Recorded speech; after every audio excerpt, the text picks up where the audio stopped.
राधे राधे। हाँ आज फिर से एक गीत के भाव बा सुना चाहिए, सुनाई था बड़ा प्यारा गीत बा।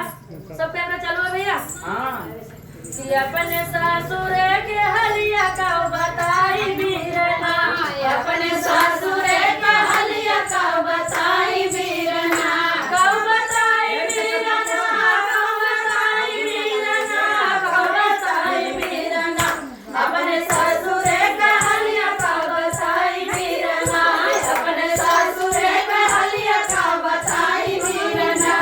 पाहिली पटौनी जब गइली ससुरवा, पाहिली पटौनी जब गइली ससुरवा, पाहिली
कमेंट के माध्यम से जरूर बढ़िया बताइए। मोबाइल क्यों खोजी है, क्या बेकार मन बनते ना भाई, के कर है पता नहीं के कर